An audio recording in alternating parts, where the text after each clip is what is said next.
Are you one of the 75% of contractors whose financial statements are inaccurate? Find out. Click on the link in the show notes and you'll get a free P&L and balance sheet check. This is Contractor Sense with Ruth King. Welcome to Contractor Sense. Here you discover ideas, tactics, news, and information that matters to your contracting business and you. I'm your host, Ruth King. This episode is sponsored by Financially Fit Business. Get the business tool that helps you grow profitably, build wealth, and live the life of your dreams in less than 10 minutes a month. Go to www.financiallyfit.business and get started today. Thank you for joining us. Here is how we will help your business and you.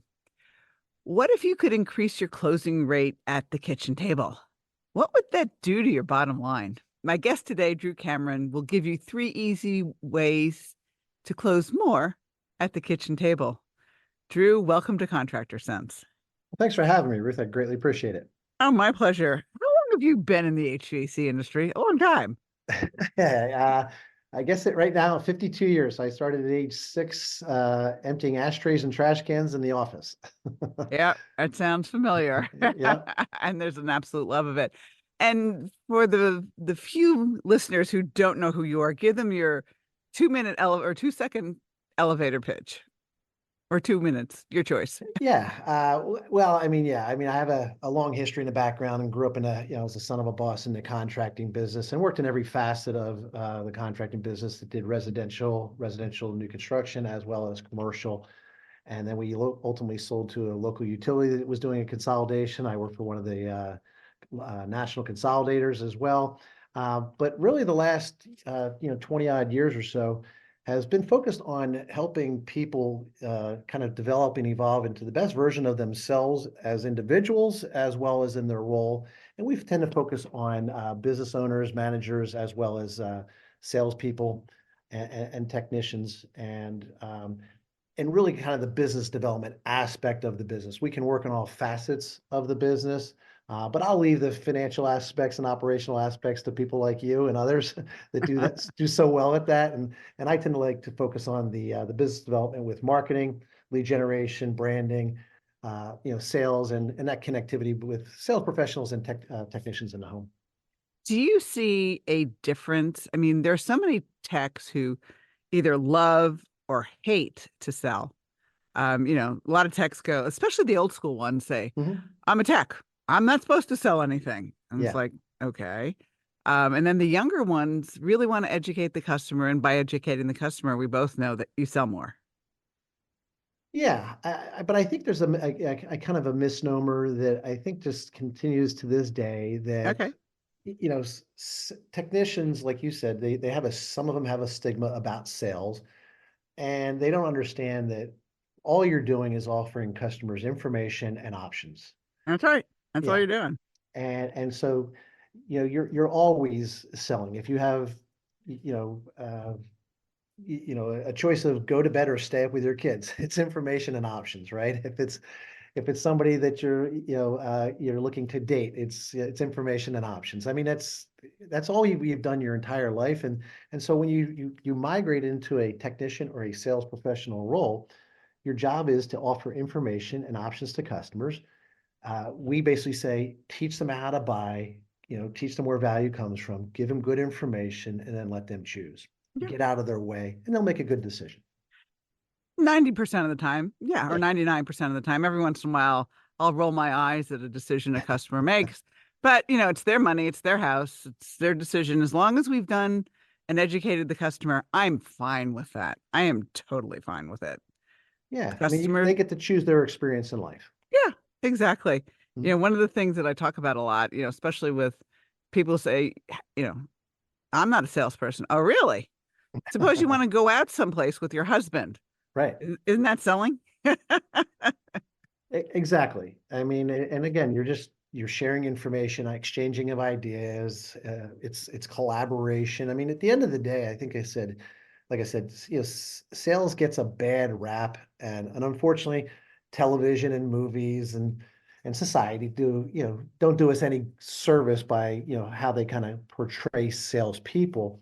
But if you really think about it, I mean, commerce doesn't happen unless somebody buys something, and it's typically from somebody selling something. Exactly. Whether Yeah. it's in person, through the mail, Yeah. going on a website, whatever. So, Yep. yeah. So, one of the things when you and I started talking about what we would cover today, we came up with the subject of, three things that you can do to close more at the kitchen table. And I look at that not only from a salesperson, comfort consultant, or however you want to name them Mhm. perspective, but also a technician perspective. Yep. Because don't they have to sell the customer on the repair and the customer trusts them before the customer is going to say yes? Yeah, they do. I mean, they have to understand like what is important to the customer. I mean, if you think about it, life was happening before they called your company, and then something happened in their life that led them to call your company. And so what is it what they want? What is it that they need when they called your company? A lot of people think it's they want a price, they want a proposal, they want a cheap fix, they want the problem resolved. And really all they want is information. And they don't know what they don't know, and they don't know what they need to know to either make the decision to maintain this thing, repair this thing, or replace this thing. And then if I'm replacing it, what's that scope of work need to look like? And so, uh, yeah, as a professional in the home, whatever your role or your capacity happens to be, I think you have to go in and find out who the customer is, what's going on, where are they, what are they hoping to accomplish, what are their objectives for for the situation, and then go about doing your due diligence through your diagnostic, whether that be through a visual measuring tools, load calculations, flow hood analysis, static pressure checks, combustion efficiency analysis, whatever it is that you have to do as a technician or as a sales professional. You got to do your due diligence, to get to that place. And so, yeah, we talked about three ways, and I guess in my mind, they're not the only ways, and they're not the best ways, but they're a few of the most, what I would say are the most useful high probability ways, that are part of the pathways that lead from unknown possibilities to the greatest potential of the customer getting a good outcome and you earning their business. Yeah. And those are sometimes, as you said a little while ago, sometimes we earn their business and sometimes we don't. And sometimes that's a good thing. I mean, if you may not want this customer, you may not want this particular job. Yeah. There are times that I have walked away, and I'm sure there have been times that you've walked away too. And that's usually, like I said, the most useful serving thing that I could do for myself and my company, but probably also the most serving and useful thing I could do for the customers. I've let go of my attachment to the outcome being business that I earn, Hmm. and really being attached to getting an outcome that is the best possible outcome for the customer, even if that means not doing business with me. And that's okay. It is okay. It is Yeah. absolutely okay. Now that we have whet their appetite for what the three things are, we need to take a break. So before we do that, give everybody where they can get in touch with you if they'd like to. Yeah, the easiest way obviously is coming through the website, which is flowodyssey.us. And or you can just email me, drew@flowodyssey.us. And always can reach out via the phone, and that's 888-621-7888. Sounds good. We'll be right back. Thanks for listening to Contractor Sense. Imagine you had total freedom. You didn't have to worry about money. You didn't have to be a slave to your business. The words, I can't, are eliminated from your vocabulary. What if you could do what you want to do, whenever you want to do it? A financially fit business could give you that freedom. How? By knowing what your financial statements are telling you and taking action based on what they say. You can do this in less than 10 minutes a month, at an investment of less than taking your family out to dinner once a month. And if your financial statements are a mess, you can get help. Go to www.financiallyfit.business or click on the QR code below to get started today. We're back. Thanks for listening to Contractor Sense. I'm talking with Drew Cameron, and before the break, we kind of whet your curiosity as to the three easy to implement ways to close more sales at the kitchen table. And, in all reality, and Drew, this is not the only thing that you really and truly do is look at the sales part of it. It's really not only the selling part of it, it's more the education process. It's more getting to know the customer and making sure there's a good fit. Yes, no doubt. And I said that in segment one, which is Mm-hmm. teach customers how to buy, where value comes from. What does a good contractor do to get the right result, and then be that contractor, and then leave it up to the customer. I mean, I think if you do that, the customer is going to see, because like I say, you've set the bar pretty high, hopefully through your process, that you're the right person to do business with. At the end of the day, I want them kind of saying to themselves, to each other, or even to me, I'd have to be a fool to do business with anybody else, regardless of price, because you're the only one who asked me about these things. You're the only one who measured these things and looked at these things and Yeah, is considering all exactly. these things. Yeah. Absolutely. All right. Number one. Number one is technical. This is a technical business, whether you're doing plumbing, HVAC, generators, indoor air quality, whatever it is that you're doing. It's a technical business. And you've got to basically approach this and have the chops, if you will, the competency and credibility to have an evidence-based approach. It can't just be my opinion anymore. I think more than ever nowadays, with the prices, the way they are in the world, and ever going to be ever increasing forever, you want to take an evidence-based approach, and you want to do a complete survey of the people, the house, the equipment application, do a load calculation, assess the airflow, assess the air quality, uh, assess what's going on with the energy usage of what it is and what it could be, and then apply that and bring that all together. And because at the end of it, it is all going to come down to math, facts, science, data, not just your opinion. And in the world of HVAC, it's how we make air visible. Pull out a flow hood, do a static pressure test, Yeah. Mhm. help the customer see what's going on in the shortcomings of the existing system, and then put a high efficiency equipment and advanced technology on a low efficiency home and or duct system is just going to result in the customer wasting energy more efficiently. Well, it also may not work from an airflow perspective. I mean, come on, let's be real here. That's right. Right. So if I pull out the tools and I show them, and I don't make it overly complicated, but I talk about, basketballs or beach balls, and how it's, that's airflow. And if the system can't breathe, you're a runner, Ruth, as you well know. It's like if you try to run a marathon and, with a piece of duct tape over your mouth and breathing through a straw, you're probably going to have an aneurysm. Well, I'm not going to go more than a mile. I'll have news for you. That's right. So if the system can't breathe, game over. Yeah, absolutely. Yep. So number one is to do your job. Do your job from a technical perspective. Have the technical competency to do your job technically. Yes. Yeah. All right. What's number two? Tangible. I kind of talked about making air visible, but when we talk about being tangible, it's understanding what's going on with the customer. Yes, telling them where real value comes from, and that it's not the box. Your people and processes are what determine the performance, of the box, of the things. And that's ultimately the experience that the customer is going to have, is from the performance of your people and processes. And if you really think about it, that's really the product. You're not buying the things, you're buying the outcome or the result of the things. And that's what customers want. And so my job is to help them understand, how we basically make this thing, this system sing, if you will, because ultimately that's what you want. You don't want the song. You want to hear it. You want to be emotionally moved. And so in HVAC, you don't want a furnace or an air conditioner or ductwork or filters. You want a good night's sleep. You want healthy children. You want to basically slash your energy bills so you have disposable money to invest in other things. Sure. Absolutely. Number three.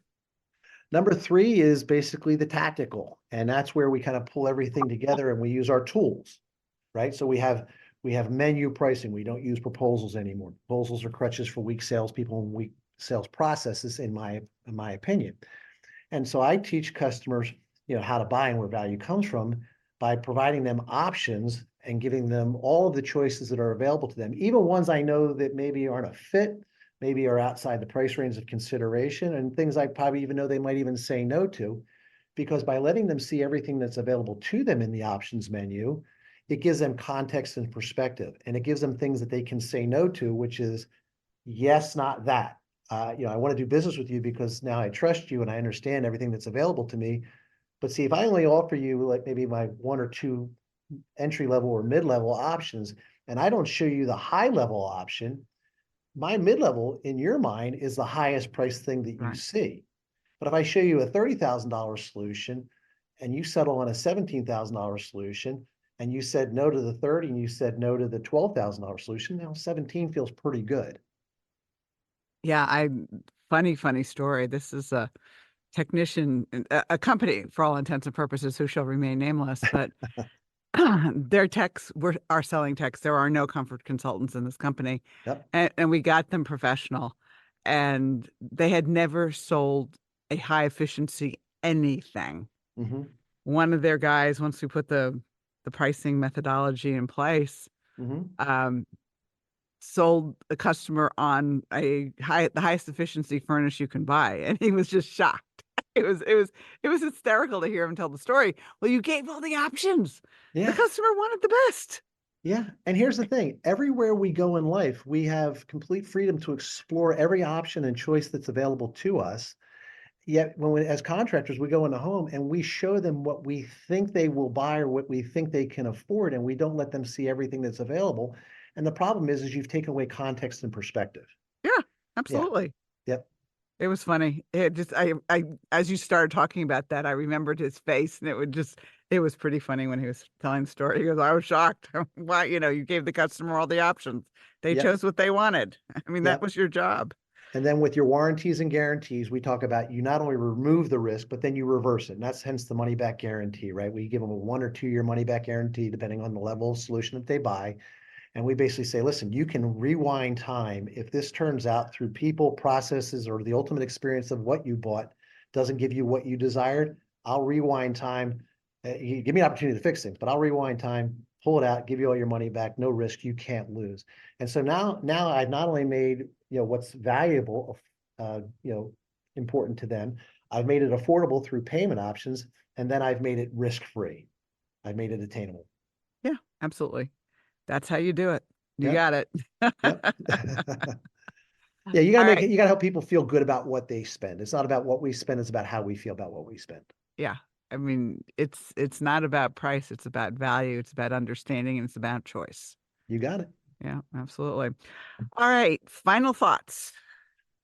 Well, final thoughts is, this is such a great industry. You and I have been in it a long time, and I've gotten to, kind of work vicariously, through you by, promoting you to different people. And we always just want to make that impact in people's lives and their businesses. And so we're both proud of the people that we serve in the industry that we serve. And I think if they can take something from this, take one thing, act on it, then come back and get another thing from you, me, or another guest that you bring on, become the professional that that you need to be, that your customer needs you to be, and that your company needs you to be. And that's all I can ask.